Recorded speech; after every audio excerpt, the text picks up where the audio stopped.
Sarah Martinez never thought of herself as anything special. At 24, she was just another face in the sea of military personnel stationed at Forward Operating Base Thunder in Afghanistan. Her job was simple enough: patch up the wounded, keep them stable, and send them on to the real doctors at the main hospital. She carried a standard medic bag, knew her way around bandages and painkillers, and had completed the same basic training as every other field medic in her unit. The morning of September 15th started like any other. Sarah woke up in her cramped bunk to the sound of helicopters overhead and the distant rumble of convoy trucks heading out on patrol. She pulled on her dusty uniform, laced up her worn combat boots, and grabbed a quick breakfast of instant coffee and a protein bar. The heat was already building outside, promising another scorching day in the Afghan desert. Her commanding officer, Captain Williams, briefed the medical team during their morning meeting. Intelligence suggested increased insurgent activity in the southern sector, but nothing seemed out of the ordinary. Sarah checked her medical supplies, restocked her trauma kit, and prepared for what she assumed would be another routine day of treating minor injuries and heat exhaustion cases.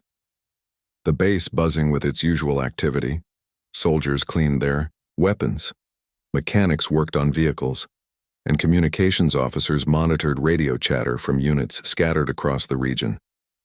Sarah spent the morning in the medical tent, helping treat a soldier with food poisoning and bandaging up a cook who had burned his hand on a hot stove. These were the kinds of cases she dealt with most days. Nothing glamorous, nothing that would make headlines back home. Around noon, she noticed increased radio traffic.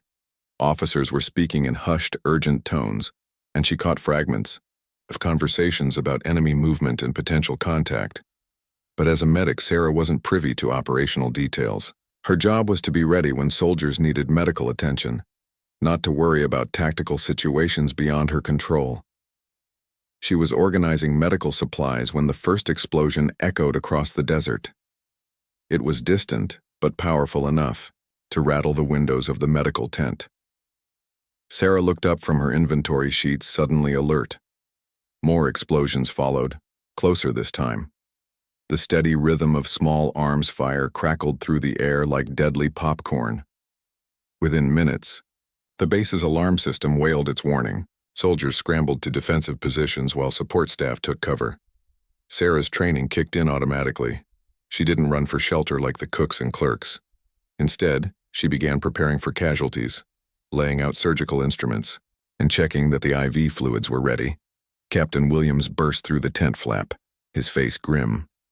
A large convoy returning from a supply mission had driven straight into a carefully planned ambush. The enemy had used improvised explosive devices to disable the lead and rear vehicles, trapping the entire convoy in a killing zone. Radio reports indicated multiple casualties, but the exact numbers were unclear through the chaos of battle. Sarah felt her stomach tighten, but she pushed down the fear.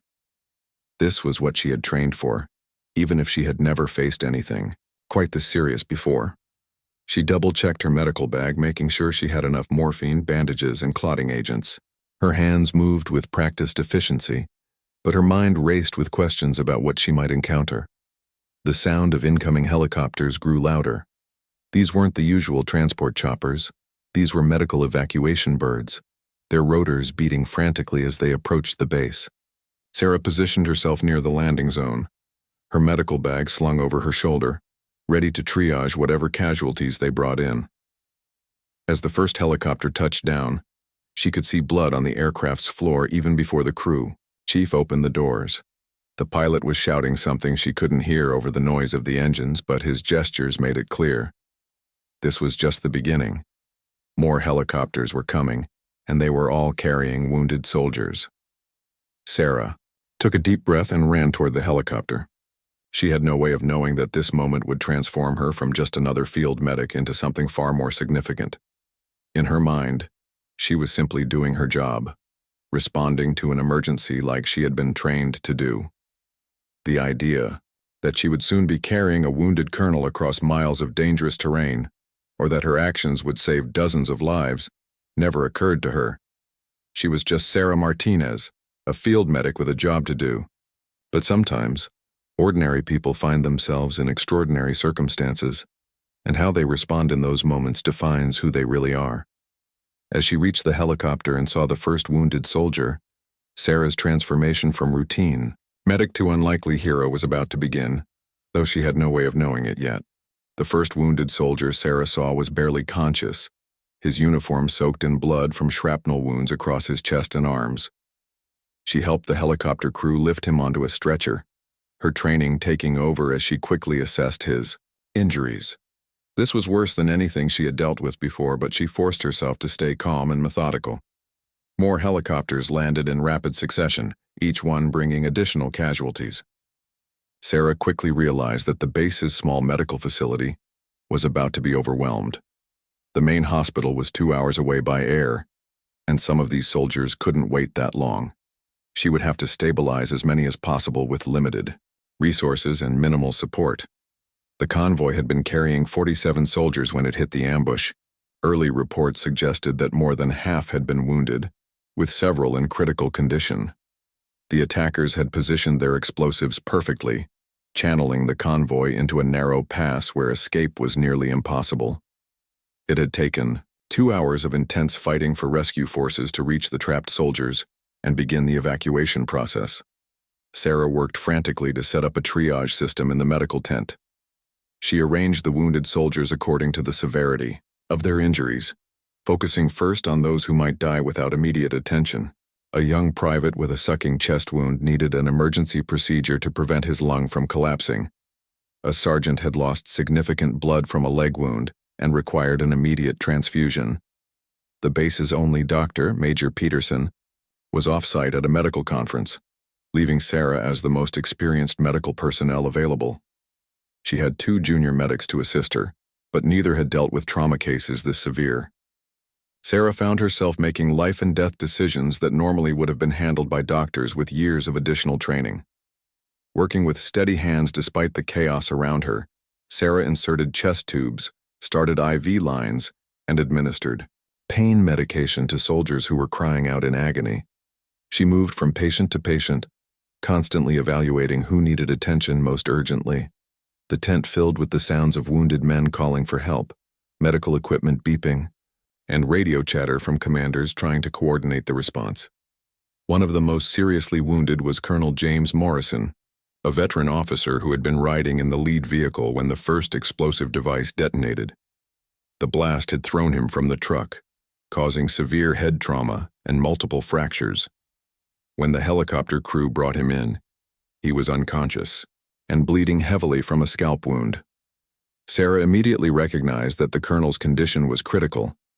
His pupils were unequal in size, suggesting possible brain swelling, and his breathing was shallow and irregular. In a normal hospital setting, he would have been rushed into surgery immediately, but here, in a small forward base with limited equipment, Sarah could only provide basic stabilization and hope it would be enough. She worked over the colonel for nearly an hour, cleaning his wounds, immobilizing his broken ribs, and monitoring his vital signs. His blood pressure was dangerously low, and she knew he needed blood products that the base didn't have in sufficient quantities. The nearest facility capable of providing the care he needed was the main hospital, but the evacuation helicopters were grounded due to increased enemy activity in the area. As Sarah treated the colonel, she overheard radio communications between the base commander and higher headquarters. Intelligence reports indicated that the ambush had been part of a larger coordinated attack. Enemy forces were moving to cut off the main road leading to the hospital, and there were concerns about anti-aircraft weapons that could threaten medical evacuation flights. The situation was deteriorating rapidly. Sarah had stabilized most of the wounded soldiers, but several remained in critical condition and needed advanced medical care that simply wasn't available at the forward base. The colonel's condition was particularly concerning. His blood pressure continued to drop despite the fluids she had given him, and she suspected internal bleeding that she couldn't address with her limited equipment. By late afternoon, it became clear that the wounded couldn't wait for the situation to improve. Enemy forces were reportedly moving to encircle the base, and there was a real possibility that they might be cut off completely. The base commander made a difficult decision. They would have to evacuate the most critical patients by ground convoy, despite the obvious risks. Sarah listened as the officers planned the evacuation route. The main road was compromised, but there was a secondary track through the mountains that might still be passable. It would be a dangerous journey, requiring the convoy to travel through unsecured territory where they could face additional attacks. But waiting wasn't an option. Several of the wounded soldiers would die without immediate access to surgical facilities. The colonel's condition had stabilized somewhat under Sarah's care, but he remained unconscious and critically injured. Moving him would be risky, but leaving him at the base would almost certainly be fatal. Sarah prepared him for transport as carefully as possible, securing his IV lines and ensuring that his airway remained clear. As the sun began to set, Sarah realized that her role was about to change dramatically. She wouldn't just be sending the wounded soldiers off to proper medical care. She would be going with them. The convoy would need a medic, and she was the only one with enough experience to keep the critical patients alive during the dangerous journey ahead. What she didn't know was that this decision would lead to the most challenging and heroic night of her life. The convoy assembled as darkness fell across the desert. 3 armored vehicles would carry the wounded, with Sarah riding in the lead truck alongside Colonel Morrison and 2 other critical patients.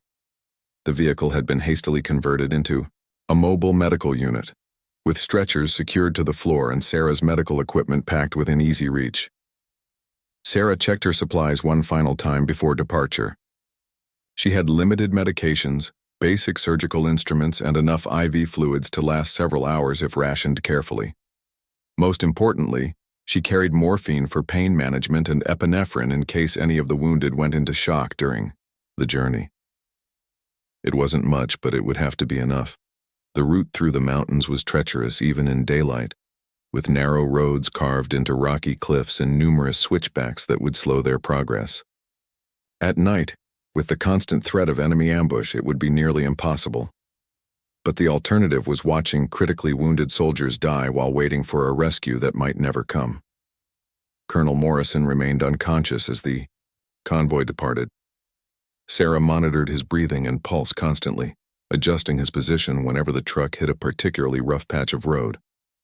His vital signs were stable but weak, and she knew that any significant shock or blood loss could prove fatal, given his existing injuries. The 2 other patients in her vehicle were a young corporal with severe abdominal wounds and a staff sergeant, who had lost his right arm below the elbow in the explosion. Both men were conscious but heavily sedated for pain. Sarah tried to keep them calm by talking quietly about anything except their current situation: home, families, plans for after their recovery. 20 minutes into the journey, the convoy came under small arms fire from insurgents positioned on high ground overlooking the road. The armored vehicles provided protection for most of the incoming rounds, but the sudden stop and violent maneuvering threw Sarah and her patients around inside the truck. She had to quickly restabilize the colonel's IV line and check that none of his bandages had shifted. The firefight lasted only a few minutes before the convoy's escort vehicles drove off the attackers, but it was a stark reminder of how exposed they were. Sarah realized that this might happen several more times during their journey, and each incident risked further injuring her already critical patients. As they climbed higher into the mountains, the temperature dropped significantly. Sarah worried about hypothermia affecting the wounded soldiers, particularly the colonel, whose body was already struggling to maintain normal functions. She used emergency blankets and adjusted the truck's heating system, but the constant opening of doors to check on patients in other vehicles made it difficult to maintain a stable temperature.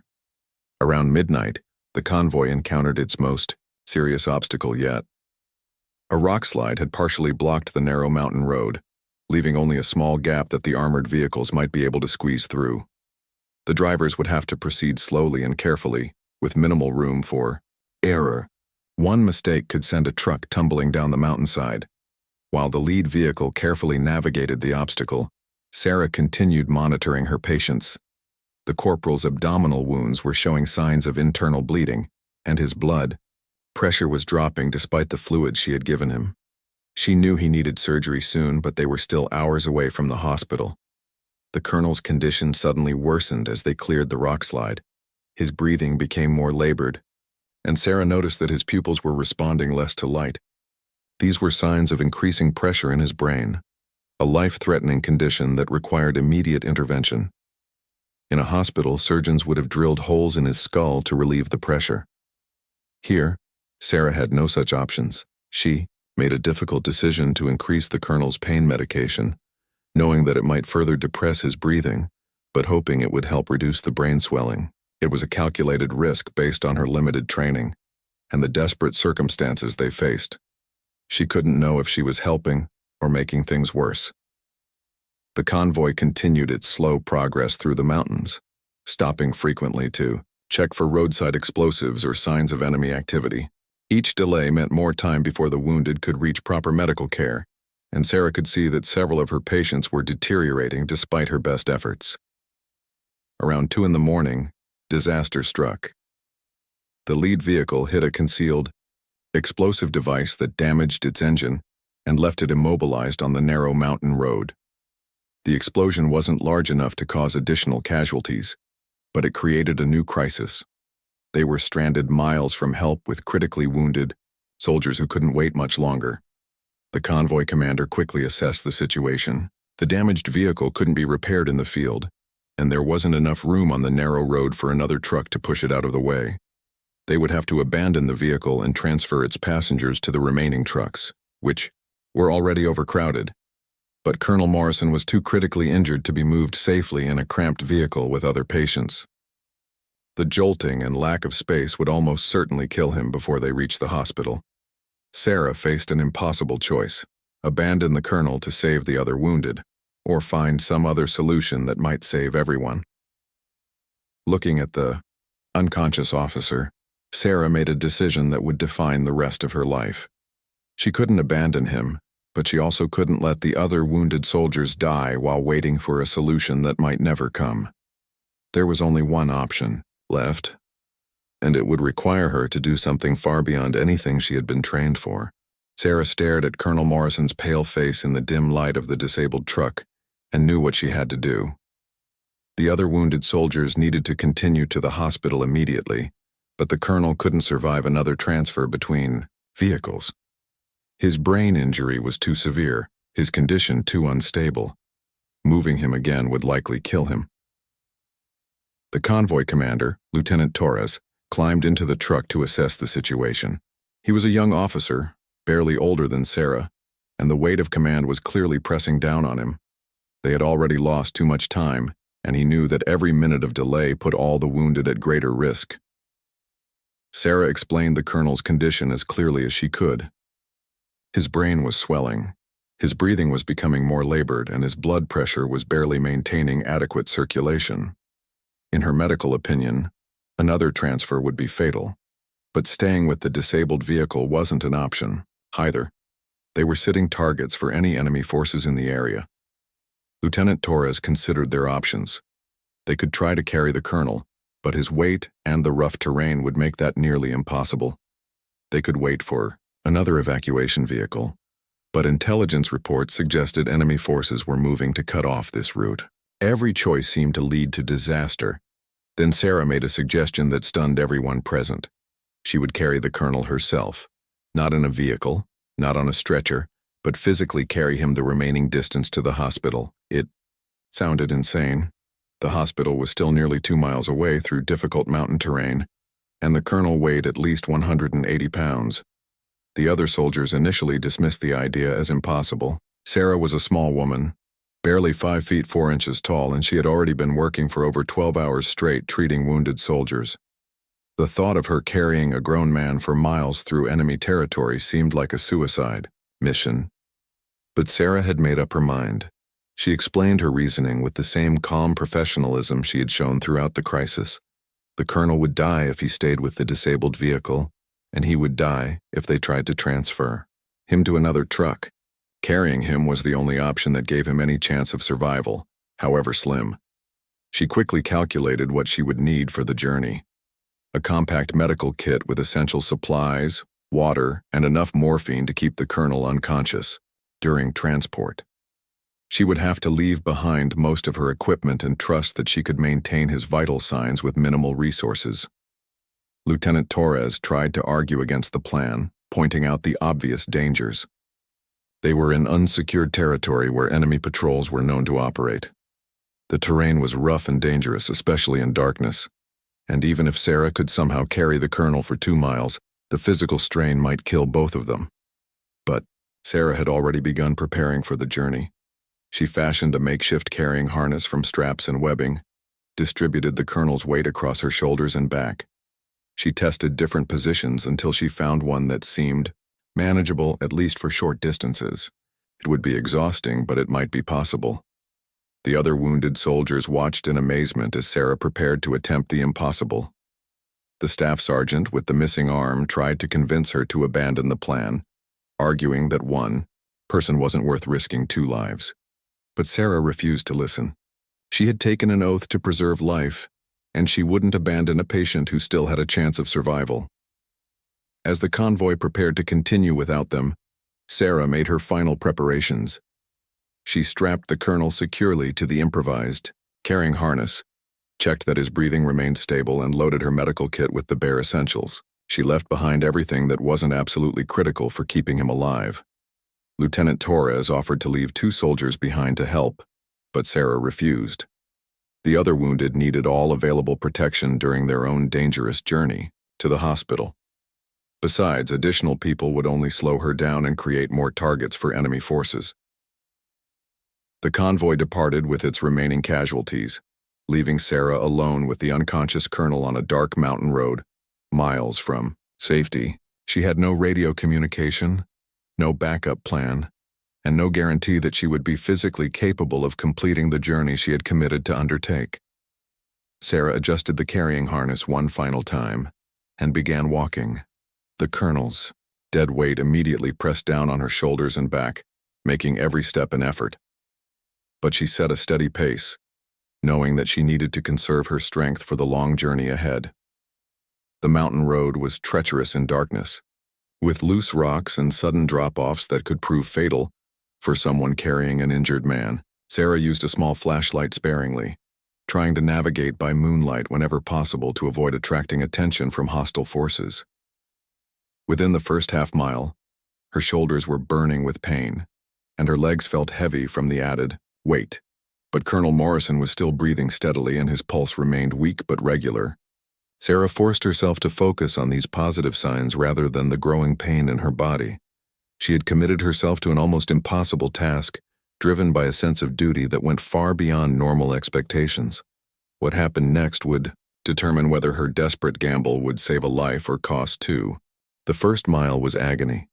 Sarah's shoulders screamed in pain as Colonel Morrison's weight pressed down on the improvised harness, and her legs trembled with each step on the uneven mountain terrain. She had to stop every few hundred yards to rest and check his vital signs, using these brief pauses to readjust the straps that were cutting into her shoulders. Colonel Morrison remained unconscious but stable during the early part of the journey. His breathing was shallow but regular, and Sarah could feel his pulse when she checked his wrist during rest stops. She gave him small doses of morphine to manage pain and keep him sedated, knowing that any movement or consciousness could worsen his brain injury.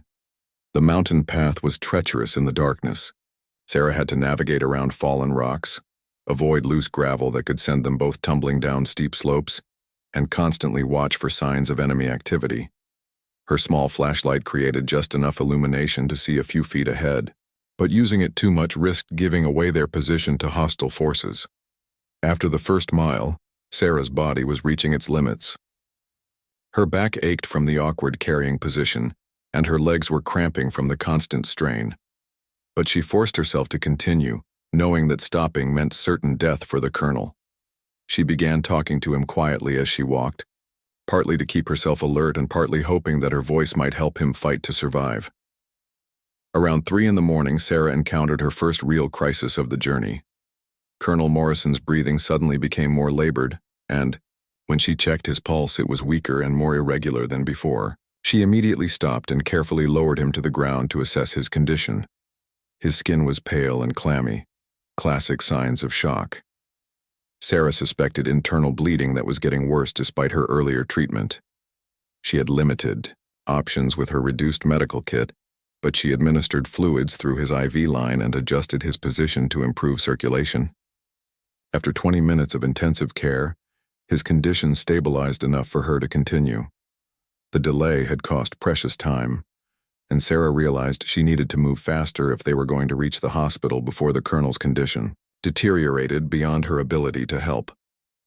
She gritted her teeth against the pain and picked up her pace, ignoring the burning sensation in her muscles and the growing fatigue that threatened to overwhelm her. Halfway through the second mile, Sarah heard the distant sound of vehicles on the road ahead. Her heart raced as she considered the possibilities. It could be a friendly patrol, but it was more likely to be enemy forces who would kill them both without hesitation. She carefully moved off the main path and found cover behind a large rock formation. The vehicles passed by without stopping, their headlights briefly illuminating the area where Sarah and the colonel were hiding. She couldn't tell if they were friendly or hostile, but she waited several minutes before emerging from cover to ensure they were truly gone. The close call reminded her of how exposed and vulnerable they were. As dawn began to break over the mountains, Sarah could see the hospital complex in the distance. It looked impossibly far away, but she knew they were getting closer. Her body was running on adrenaline and determination now, her muscles screaming in protest with every step. But Colonel Morrison was still alive, still breathing, and that gave her the strength to continue. The final half mile was the most difficult yet. Sarah's vision was blurring from exhaustion, and she stumbled frequently on the rocky path. Her water was running low, and she was becoming dehydrated from the physical exertion and mountain altitude. But she could see medical personnel moving around the hospital buildings, and she knew that help was finally within reach. Colonel Morrison's condition remained stable throughout the final approach, though Sarah could tell he was weakening. His pulse was thready, and his skin had taken on a grayish pallor that worried her greatly. She increased his IV flow rate slightly, using the last of her fluids in hopes of maintaining his blood pressure until they reached proper medical care. 200 yards from the hospital, Sarah's legs finally gave out. She collapsed to her knees, unable to take another step with the colonel's weight on her back. For a moment she thought she had failed after coming so close to success. But then she heard voices, medical personnel who had spotted them approaching and were running to help. Dr. Elizabeth Chen, the hospital's chief trauma surgeon, reached them first. She quickly assessed Colonel Morrison's condition while other medical staff carefully removed him from Sarah's improvised carrying harness. Sarah tried to provide a medical briefing about his injuries and treatment, but her words were slurred from exhaustion and dehydration. As the medical team rushed Colonel Morrison into the hospital for emergency surgery, Sarah finally allowed herself to collapse completely. She had carried a critically wounded man nearly 2 miles through enemy territory, keeping him alive with minimal medical supplies and sheer determination. But her ordeal wasn't over yet. She still had to find out whether her desperate gamble had actually saved his life. The next few hours would determine whether Sarah's incredible feat of endurance and courage had been enough to give Colonel Morrison the chance he needed to survive his devastating injuries. Sarah woke up in a hospital bed 12 hours later, her body stiff and aching from the ordeal. A nurse was checking her IV fluids and monitoring her vital signs. Her shoulders were bandaged where the carrying straps had cut into her skin, and her legs were wrapped to treat severe muscle strain. But she was alive, and more importantly, she immediately asked about Colonel Morrison. Dr. Chen appeared at her bedside within minutes of Sarah regaining consciousness. The trauma surgeon had kind eyes but a serious expression that made Sarah's heart race with worry. The colonel had undergone 6 hours of emergency surgery to relieve pressure on his brain and repair internal injuries that Sarah had correctly suspected during their journey. The surgery had been successful, but Colonel Morrison remained in critical condition in the intensive care unit. Dr. Chen explained that Sarah's field treatment and quick decision-making had probably saved his life.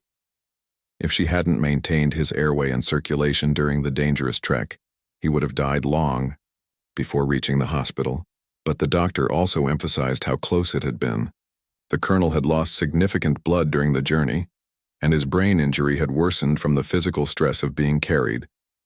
He had arrived at the hospital with barely detectable vital signs, and the surgical team had worked frantically to stabilize him before operating. Over the next 3 days, Sarah remained in the hospital recovering from exhaustion and dehydration, while anxiously monitoring reports about the colonel's condition.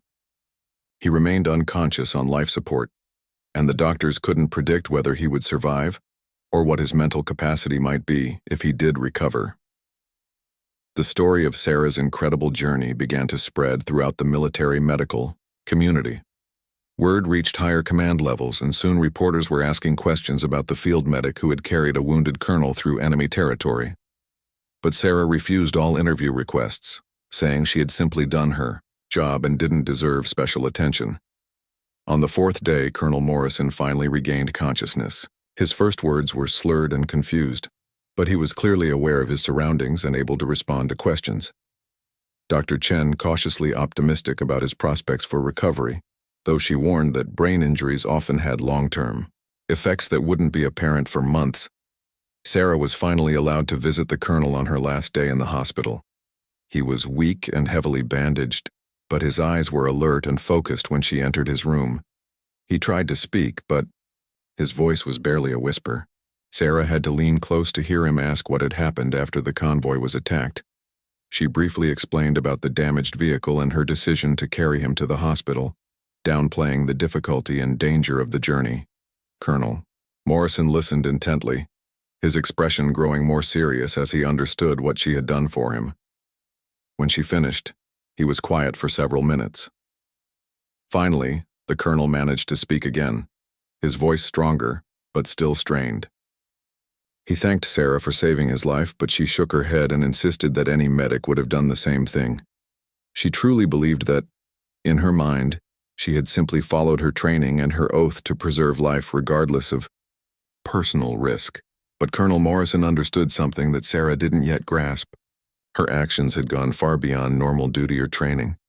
She had risked everything to save a single life, carrying him through hostile territory when abandoning him would have been the safer and more logical choice. That kind of courage and selflessness was extraordinary, even in the military. 2 weeks later, Sarah returned to her unit at Forward Operating Base Thunder.